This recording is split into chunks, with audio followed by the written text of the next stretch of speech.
नमस्कार. आज आपण गणेश चतुर्थीनिमित्त मोदक बनवणार आहे. हे मी आंब्याच्या फ्लेवरमध्ये आंबा मोदक बनवलेले आहेत.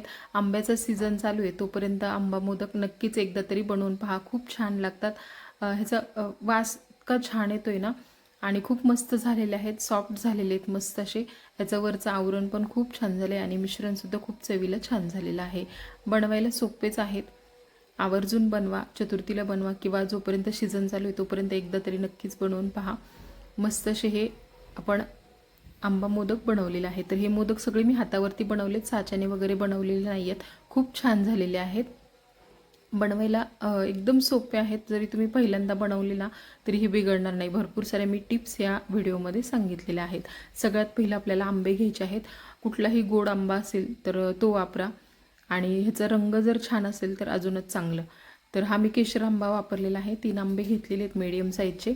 आंबे कट करून ह्याचं सगळं गर काढायचा आहे आणि हा मिक्सरला फिरवून घ्यायचा आहे. आंब्याच्या गुठळ्या वगैरे आपल्याला राहू द्यायच्या नाही आहेत, म्हणजे मग हे पिठामध्ये पण मध्ये मध्ये येत नाही आणि मिश्रणामध्ये पण व्यवस्थित मिक्स होतं. रंग छान असेल ना आंब्याला तर आपण मोदक बनवल्यानंतर सुद्धा रंग खूप छान येईल.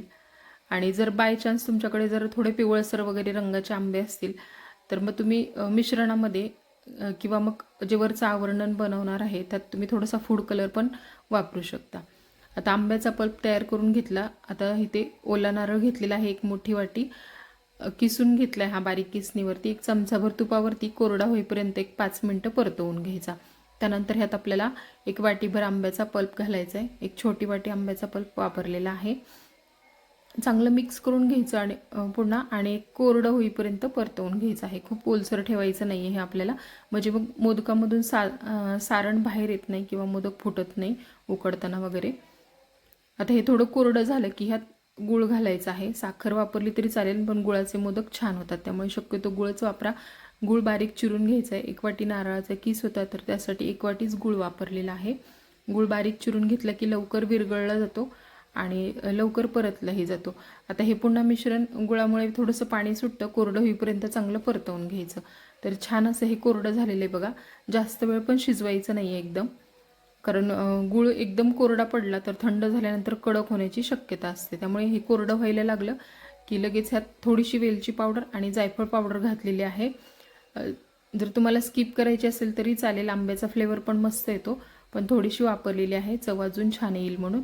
आणि ह्यात थोडेसे तुम्ही आवडीप्रमाणे ड्रायफ्रूट घातले तरी चालेल, खसखससुद्धा घालू शकता. मी हे प्लेनच ठेवलेले आहेत. आता इथे 2 वाट्या पाणी गरम करून घेतले. ह्यात आपल्याला पुन्हा 1 वाटीभर आंब्याचा पल्प घालायचा आहे. पाणी गरम झालं की आंब्याचा पल्प घालायचा, नंतर उकळायची गरज नाही. गॅस बंद करा. आंब्याचा पल्प पाणी गरम झाल्यानंतरच घालायचा, आधीच घालून उकळून जास्त घ्यायची काही गरज नाही. आता ह्यात पीठ घालायचे. 1.5 वाटी तांदळाचं पीठ घेतले. पीठ घातल्यानंतर चांगलं हे मिक्स करून घ्यायचं. हवं तर ही कढई तुम्ही खाली घ्या, कढई किंवा पातेल्यामध्ये हे वाफवून घ्यायचे पीठ आपल्याला. गरम आहे तोपर्यंत चांगलं मिक्स करून घ्यायचं आणि झाकण ठेवून ह्या पिठाला आपल्याला थोडीशी वाफ येऊ द्यायची आहे. थोडं गरम आहे तोपर्यंत झाकून ठेवायचं, म्हणजे मग हे गरम पाण्यामध्ये छान असं मुरलं जातं पीठ. पीठ छान मऊसर तयार होतं आणि मोदक करताना तुटत वगैरे नाही जास्त. पिठामध्ये मस्त चिकटपणा येतो. आता हे चांगलं मिक्स करून घेतले. यावर झाकण ठेवायचे आणि हे पीठ असं आपल्याला झाकून ठेवायचं. 10 मिनिटं मी असंच ठेवू दिलं होतं. नंतर हे आपल्याला चांगलं मळून घ्यायचे. आता मळताना जर तुम्हाला खूप कोरडं वाटलं तर हाताला थोडंसं गरम पाणी घ्या आणि थोडंसं गरम पाण्याचा हात घेऊन हे मळून घ्या. आता हे अजून थोडंसं गरम आहे त्यामुळे मी हाताने मऊ न करता हे मॅशरने करून घेतले. चांगलं असं मऊ करून घ्यायचं एकजीव करून आणि नंतर हाताने मस्त असं हे मळून घ्यायचे. ह्यात बघा छान असा चिकटपणा आलेला आहे. पीठ असं छान चिकट असलं ना आणि मऊसूद झालं ना की मग मोदक छान होतात, तुटत वगैरे नाही जास्त. तर मस्त असं हे पीठ मळून घेतले. आता लगेच मोदक बनवायला घ्यायचे आहेत. तर हाताला थोडंसं पाणी घ्यायचं लावायला किंवा मग कोरडं पीठ घ्या तांदळाचं, म्हणजे मग हाताला जास्त चिकटत नाही. इथे मी तांदळाचं कोरडं पीठ घेतलेलं आहे. हातावरतीच अशी पारी बनवायची. हातावरती नसेल जमत तर मग तुम्ही पोळपाटावरती हलक्या हाताने हे लाटून घेतलं थोडंसं तरी चालेल, किंवा मग पुरी यंत्रामध्ये पण थोडंसं हे पीठ दाबून घेतलं तरी चालेल. अशा हातावरती पातळ एकसारखी पारी बनवायची. ह्यात आता सारण घालायचे मधोमध आणि त्यानंतर व्यवस्थित अशा ह्याला कळ्यांचा आकार द्यायचा आहे. हातावरती जर मोदक जमत नसतील तर साच्यामध्ये पीठ भरून बनवले तरी चालतील. दोन्ही प्रकारे करू शकता. असे कळीचे मोदक जमले नाही तर प्लेन जरी मोदक बनवले तरी चालतील. मस्त असे हे मोदक बनवून घ्यायचे बघा, छान होतात. पीठ खूप मस्त झालेलं आहे, व्यवस्थित वाफवलेलं आहे, ह्यात चिकटपणा आहे त्यामुळे चिरटत वगैरे नाही, मोदक छान होतात. वरती मोदक बनवल्यानंतर असं एक्स्ट्राचं पीठ असतं ते काढून घ्यायचं आणि मोदक छान असा तयार झाला की हातावरती थोडा गोल करून घ्यायचा आणि हा पाण्यामध्ये बुडवून घ्यायचा. हे साधं पाणी आहे, नॉर्मल थंड, गरम पाणी वगैरे नाही आहे. पाण्यामध्ये बुडवायचं आणि नंतर चाळणीमध्ये ठेवायचं आहे.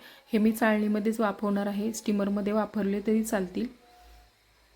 आणखी एक मोदक सेम मी बनवलेला आहे. सगळे मोदक मी असेच हातावरती बनवलेले आहेत. साच्यामध्ये बनवले तर साच्यामध्ये अगोदर पीठ भरून घ्यायचं व्यवस्थित, मध्ये होल करायचं, दाबून घ्यायचं पीठ साईडने आणि मध्ये सारण भरून तुम्ही साच्यामध्ये पण बनवू शकता.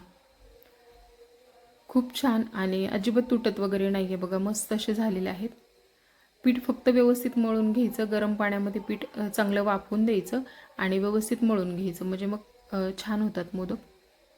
जास्त चिरटत वगैरे नाही हे बनवताना, चिकटत नाही हाताला. कोरडं पीठ किंवा मग पाण्याचा हात घ्यायचा. मस्त असा हा सुद्धा मोदक झालेला आहे. खूप छोटे बनवलेले नाही आहेत. मी घेतलेलं जे पीठ होतं 1.5 वाटी, त्यात 21 मोदक बरोबर झालेले आहेत. तर जेवढे चाळणीमध्ये बसत आहेत तेवढेच मी अगोदर उकडून घेतले आणि राहिलेले नंतर उकडलेले आहेत.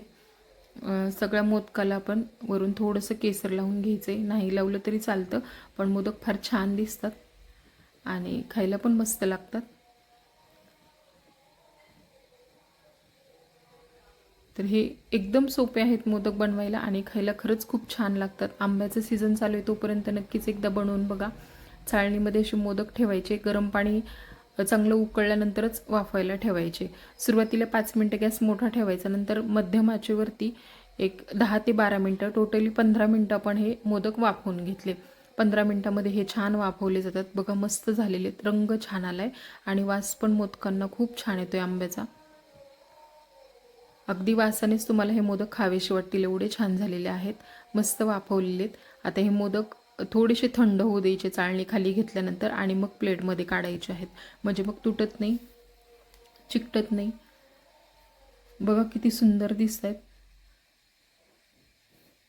चवीला पण खरंच खूप मस्त झालेले आहेत. तर सांगितलेल्या टिप्स वापरून तुम्ही हे मोदक नक्की बनवून पहा. व्हिडिओला लाईक करा, शेअर करा, चॅनलवर नवीन असाल तर चॅनलला सबस्क्राईब करा. मोदकावरती मस्त असं थोडंसं साजूक तूप घाला. अगदी छान मऊसूत असे हे आंब्याचे मोदक तयार झालेले आहेत. तुम्हाला ही रेसिपी कशी वाटली मला कमेंट करून नक्की सांगा.